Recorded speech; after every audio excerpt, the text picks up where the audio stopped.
Salut la communauté. Alors, dans cette vidéo, nous allons calculer le pair de l'action sans fils Faso à la IPO et nous allons calculer la rentabilité par rapport au dividende. Donc, le rapport dividende sur prix de l'action pour essayer d'évaluer est-ce que c'est intéressant ce deal-là. Alors, si vous êtes nouveau sur cette chaîne, ici nous parlons de quoi? Nous parlons d'investissement en bourse parce que je crois fermement que le salarié lambda dans le mois peut allègrement atteindre son indépendance financière en investissant sur la BRVM. C'est d'ailleurs mon objectif personnel, c'est ce que j'essaie de faire. Alors, donc nous allons passer au sujet de la vidéo sans plus tarder. Alors, donc pour calculer le pair, de quoi on aura besoin? Le pair, comme je l'ai déjà expliqué dans des vidéos passées, c'est le prix de l'action sur le résultat net rapporté à l'action. Ou bien, c'est encore la valorisation boursière de l'action divisée par le résultat net de l'entreprise. On est d'accord? Donc, la première formule que je vous ai donnée, que je viens de vous donner, c'est une formule rapportée à l'action. Et la seconde, c'est des valeurs brutes, des valeurs globales. Alors, nous allons utiliser la seconde formule parce que ce sera plus facile, étant donné les données, répétition, donc étant donné les quantités qu'on a, d'accord? Et donc, nous allons commencer. Alors, là, nous allons essayer dans un premier temps d'évaluer la valorisation boursière de l'entreprise à l'IPO. La valorisation boursière, c'est quoi? C'est tout simplement le prix de l'action, le prix d'une action multiplié par le nombre total d'actions.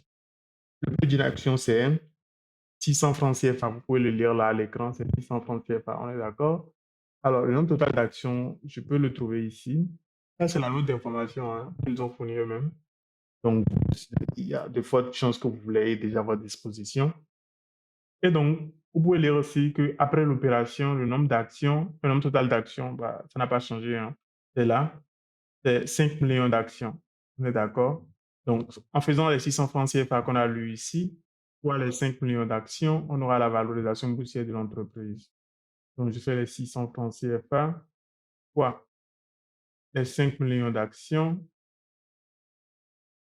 là, et là. Et là, j'ai la valorisation boursière de l'entreprise. Donc, ça me fait 1000, millions, milliards. Ça me fait 3 milliards. On est d'accord? 3 milliards, c'est la valorisation boursière de l'entreprise. Donc, je fais ça divisé par le résultat net. Le résultat net, je peux le trouver là. Alors, ça, c'est le compte de résultat de l'entreprise de 2016 à 2021. Et c'est 1 million de francs CFA. Donc, le résultat net, il est là. Et en 2021, ça, c'est la dernière information qu'on a. On n'a pas les données de 2022, d'accord? Donc, il était de 12,2 millions de francs CFA. On est d'accord? Donc, si je fais ce que j'ai ici, la valorisation divisée par les 12,2 millions, 12,2, alors, c'est ça, je fais 2 zéros et 3 zéros. Là, voilà. Là, j'ai 12,2 millions et je calcule. Là, j'ai le pair de l'action. 12,2 millions de francs CFA. La valorisation, c'était de 3 milliards de... Je vais m'assurer que j'ai bien tapé, quoi, parce que ce que je lis là me semble un peu... On est d'accord? 600 fois... Ça fait bien 3 milliards, on est d'accord. Et là, on est à 12,2 millions. En fait, quelque part, on peut comprendre parce que le résultat a vraiment chuté entre 2020 et 2021. Donc là, on est en centaines de millions et là, on est à 12 millions. On est dans des dizaines de millions. Donc, on a un pair de quoi? De 245,9. C'est assez élevé. Mhm.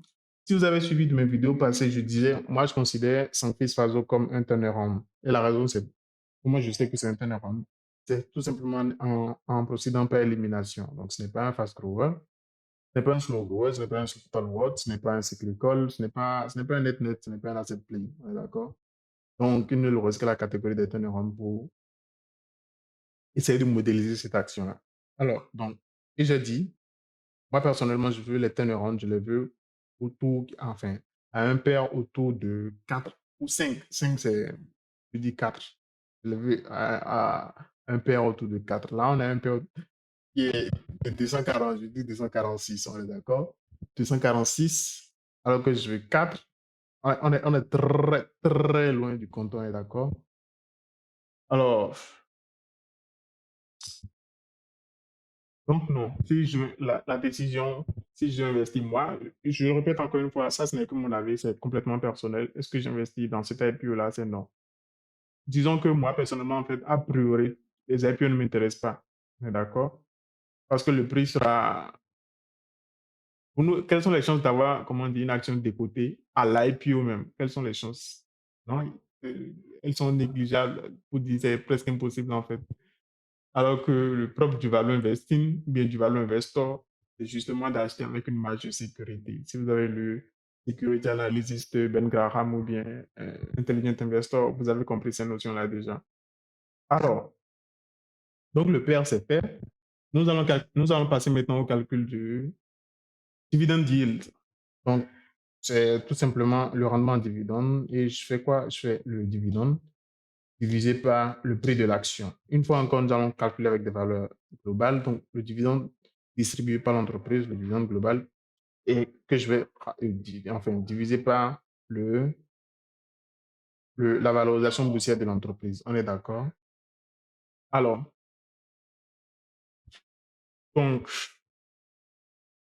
le dividende, il est là. Je peux le lire ici, dividende distribué. J'espère que vous pouvez m'assurer, c'est dividende distribué, c'est là.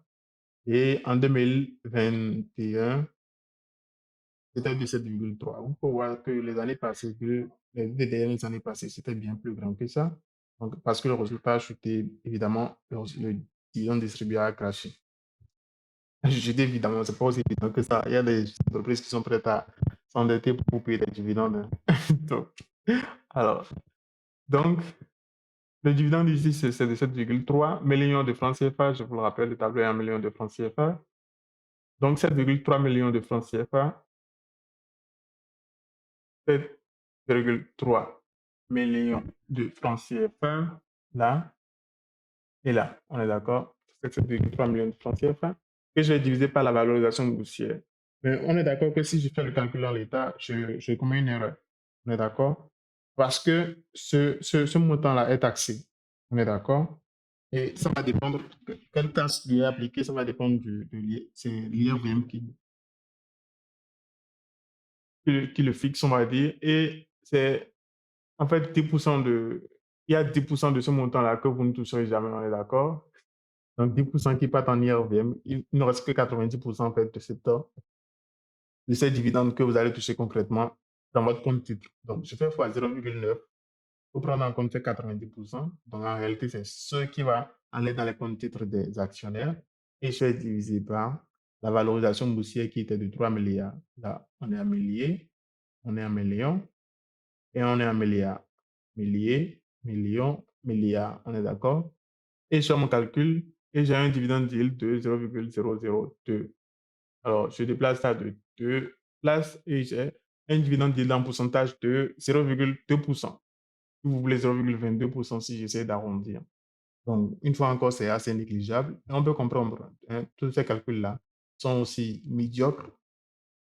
Pourquoi? Parce que le résultat qu'on a là n'est pas à juste beaucoup trop chuté, quoi. Là, les 12,2 milliards, ça a chuté considérablement. Maintenant, ne pensez pas que c'est un fait exceptionnel, que cette année était vraiment exceptionnelle, enfin, négativement exceptionnelle, on est d'accord? Non, ne pensez pas ça, parce que vous pouvez voir là qu'en 2018, déjà, ils avaient eu un résultat dans la vingtaine de millions, donc ils n'étaient plus dans la centaine. Et en 2017, ils ont même eu un résultat négatif. En 2016, ils ont encore eu un résultat dans la vingtaine de millions. Donc, donc voilà. Alors, donc, le dividende yield est médiocre, 0,2%. Hein? Genre, pour dire 2 points de base, c'est médiocre, on est d'accord. Donc, les deux ratios sont calculés. Le PR, on a trouvé 246 et le dividende yield, on a trouvé 0,22. C'est négligeable. Tout ce qu'on vient de calculer est négligeable. Donc, est-ce qu'il faut investir ou pas? Mon avis personnel à moi, c'est un grand non. Alors, je ne vais pas traîner davantage dans cette vidéo. Si vous êtes nouveau, vous allez trouver un lien dans la description pour rejoindre un groupe WhatsApp où il y a des investisseurs comme vous. Si vous avez des questions, il y a des choses que vous ne comprenez pas, le groupe est fait pour ça. Ou sinon, laissez un commentaire à cette vidéo. Des questions, je réponds toujours.